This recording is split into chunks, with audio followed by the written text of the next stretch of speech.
Hello வணக்கம் friends. வாங்க இன்றைக்கி நம்ம எம்வி விலாக்ஸ் ஆஃப் மலர்விழி சேனலில் பார்க்க போகிறது என்ன தெரியுங்களா? குழந்தைங்களுக்கு ரொம்ப பிடிச்ச மாதிரி பெரியவங்களும் சாப்பிட்ற மாதிரி முட்டை சப்பாத்திங்க. வாங்க வீடியோக்குள்ளே போய் பார்க்கலாம். ஒரு பவுல் எடுத்துக்கோங்க. அதில் நான் நம்மளுக்கு தேவையான அளவு போட்டுக்கலாம். நான் 3 முட்டை எடுத்துக்கிட்டேங்க. அதை உடச்சி ஊற்றிட்டு அதில் கொஞ்சம் மஞ்சத்தூள் மிளகாத்தூள் போட்டுட்டு மிளகுத்தூளுங்க போட்டு இதுக்கு தேவையான அளவு உப்பு போட்டு நல்லா கலக்கிடுங்க. கலக்கிட்டு பெரிய வெங்காயம் 2 நல்லா பொடியாக நறுக்கணுதுங்க. நான் சாப்பரில் போட்டு எடுத்துட்டேன்.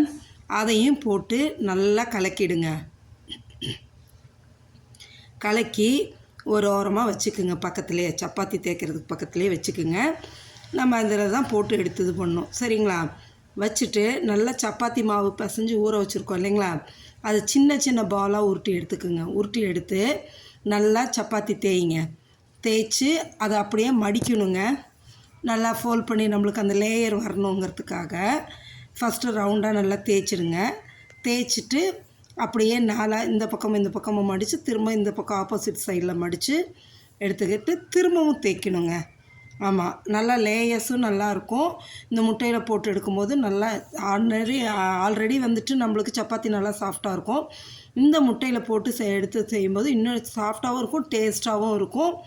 அதே சமயம் குழந்தைங்களும் விரும்பி சாப்பிடுவாங்க. டெய்லி சும்மா சப்பாத்தி நம்ம தரத்துக்கும் இந்தமாரி செஞ்சு வேறு ஒரு வெரைட்டியாக தரும்போது குழந்தைங்களுக்கும் ரொம்ப விரும்புவாங்க. வேறு மாதிரி அம்மா செஞ்சு கொடுத்துருக்காங்களே புதுசாக அப்படின்னு சொல்லி விரும்பி சாப்பிடுவாங்க. அதுக்காக தாங்க பாருங்கள், இந்த அளவு மடித்து திரும்ப ஒரு கத்தைங்க. இதுக்கு ஷேப்பெல்லாம் நம்மளுக்கு மெயின்டைன் பண்ணணும் அவசியம் இல்லைங்க. நீங்கள் எப்படி வேணாலும் தேய்ச்சிக்கலாங்க. வரட்டும். அப்படியே தேய்ச்சி அந்த முட்டை வெங்காயம் இதெல்லாம் போட்டு கலக்கி வச்சுருக்கோம் இல்லைங்க, பெப்பர் இதெல்லாம் அதில் உள்ளார போட்டு டிப் பண்ணி எடுத்து தோசைக்கல்லில் போட்டு 2 பக்கமும் திருப்பி விட்டு நல்லா எண்ணெய் சுற்றி ஊற்றி எடுத்துட்டிங்கன்னு வைங்களேன், நம்மளுக்கு சைட் டிஷ் கூட தேவையில்லைங்க. அப்படியே சாப்பிட்லாம். ரொம்ப சாஃப்டாக நல்லா டேஸ்ட்டாக இருக்குங்க. ஆனால் நான் இந்த சப்பாத்திக்கு இன்றைக்கி நான் வச்சுருக்கிறது காளான் கிரேவி வச்சுருக்கேங்க. Mushroom gravy. இந்த மஷ்ரூம் கிரேவிக்கும் இந்த முட்டை சப்பாத்திக்கும் அவ்வளோ நல்லா இருந்ததுங்க. பாருங்கள், இது நல்லா கலக்கியிருக்கோம் இல்லையா? அதில் போட்டு நல்லா நான் கொஞ்சம் பெருசாக தேய்ச்சிட்டேன். அடுத்தாப்புலலாம் சின்ன சின்னதாக தேய்ப்பேன். நீங்களும் அதேமாரி சின்னதாக தேய்ச்சிக்கோங்க. ரொம்ப பெருசாக போடாதீங்க. ஏன்னா நம்ம எடுத்துருக்கிற பவுல் அளவுக்கு தானே வேணும். அப்போ தான் நம்ம திருப்பி விட்டு எடுக்க சௌரியமாக இருக்கும். அதுக்காக தாங்க. அப்படியே போட்டு இப்போ எனக்கு ஸ்பூனால் எடுத்தால் பிஞ்சிட்டு வந்துடும். அதனால் நான் கையாலேயே எடுத்துட்டேன் பாருங்கள். போட்டு எடுத்து அப்படியே தோசைக்கல்லில் போடுங்க. அந்த வெங்காயத்தோடையும் முட்டையோடையும் நல்லா இதாகிடுங்க. அப்படியே சுற்றி ஒரு ஸ்பூன் எண்ணெய் ஊற்றிடுங்க. இதுக்கு தீயை மீடியம் ஃப்ளேம் கம்மியாகவே வச்சுக்குங்க. ஏன்னா நல்லா வெந்து வரணும். அதுக்காக மீடியம் ஃப்ளேம் கம்மியாகவே வச்சுக்குங்க. ஃபுல் ஃப்ளேம் வைக்காதீங்க. நார்மலாக நம்ம சப்பாத்தி போடையில் ஃபுல் ஃப்ளேம் வைப்போங்க. அப்போ தான் நல்லா இதாகும்னு. ஆனால் இந்த முட்டை சப்பாத்திக்கு மீடியம் ஃப்ளேம் கம்மியாகவே வச்சுக்கிட்டு பொறுமையாக எண்ணெய் ஊற்றி திருப்பி விட்டு எடுங்க. நல்லா இதே போல் நம்ம வச்சுருக்கிற மாவு எல்லாத்தையுமே இந்தமாரி தேய்ச்சி இந்த முட்டை இதில் டிப் பண்ணி எடுத்து தோசைக்கல்லில் போட்டு பெரட்டி எடுத்துருங்க. அவ்வளோ சூப்பராக சாஃப்டான ஒரு முட்டை சப்பாத்தி சூப்பராக ரெடி ஆகிடுங்க. சாப்பிட்றதுக்கும் நல்லாயிருக்குங்க. இந்த மஷ்ரூம் கிரேவியை வச்சு சாப்பிடும்போது இன்னும் நல்லாயிருக்கும். நீங்கள் மட்டன் கிரேவி சிக்கன் கிரேவியெல்லாம் வைக்கும்போது இந்தமாரி செஞ்சு கொடுங்க. ஒரு 2 சப்பாத்தி போட்டு தந்தாவே ஃபுல்ஃபில்லாக இருக்குங்க. நல்லா சாப்பிட்டுட்டு நல்லா ஃபுல்ஃபில்லாக இருக்கும். இதேமாரி எல்லா மாவையும் சப்பாத்தி தேய்ச்சி போட்டு எடுத்துக்கலாம். வாங்க சாப்பிட்லாம். முட்டை சப்பாத்தி அவ்வளோ டேஸ்ட்டாக நல்லாயிருக்கும். குழந்தைங்களுக்கும் பிடிக்கும், பெரியவங்களும் விரும்பி சாப்பிடுவாங்கங்க.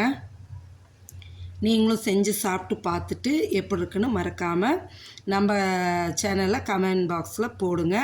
மறக்காமல் நம்ம சேனலை சப்ஸ்கிரைப் பண்ணுங்கள், லைக் பண்ணுங்கள், ஷேர் பண்ணுங்கள். சரிங்களா? புதுசாக வந்தவங்களா இருந்தால் சப்ஸ்கிரைப் பண்ணிவிட்டு பெல் ஐக்கானை டச் பண்ணிங்கன்னா ஆளுங்கிற ஆப்ஷன் வரும். அந்த ஆளுங்கிற ஆப்ஷனை டச் பண்ணிங்கன்னா தான் டெய்லி நம்ம போடுற இதுமாரி புது புது வீடியோக்கள் உங்களுக்கு நோட்டிஃபிகேஷன் வரும். நீங்கள் எடுத்து பார்க்கலாம். பாருங்கள், இந்த அளவு சாஃப்டாக இருக்குது பாருங்கள். சரிங்களா? அதனால் நீங்களும் இதை ட்ரை பண்ணி பாருங்கள். மிஸ் பண்ணிடாதீங்க. ரொம்ப சாஃப்டான டேஸ்டான சப்பாத்தி, முட்டை சப்பாத்தி, காளான் கிரேவி சாப்பிட்லாம் வாங்க. அதே போல் ஒரு கோலம் ஒன்று ஆட் பண்ணி விட்டுருக்கேன் பாருங்கள். 21 புள்ளி எடை புள்ளி 11 வரைக்குங்க வச்சுட்டு ஈஸியாக சிம்பிளான கோலங்க. ஆனால் அழகாக இருக்கும். போடும்போது வாசலில் போட்டோன்னா நல்லா அழகாக இருக்குங்க.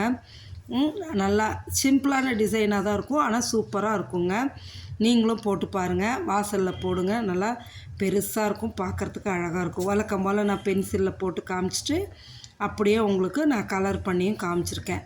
சரிங்களா? நீங்களும் போட்டு பாருங்கள். வாசல்லையும் போடுங்க. இது போல் புது புது வீடியோ பார்க்கணும் அப்படின்னா டெய்லியும் நம்ம சேனலை மறக்காமல் சப்ஸ்கிரைப் பண்ணுங்கள். பாருங்கள், பென்சிலில் ஃபுல்லாக கோலம் போட்டு முடிச்சிட்டேன். அப்படியே கலர் பண்ணியும் காமிச்சாச்சுங்க. ஓகே ஃப்ரெண்ட்ஸ், தேங்க்ஸ் ஃபார் வாட்சிங். நாளைக்கு இன்னொரு புதுசான ஒரு வீடியோவில் நம்ம சந்திப்போங்களா? ஓகே, தேங்க்ஸ் ஃபார் வாட்சிங் ஃப்ரெண்ட்ஸ்.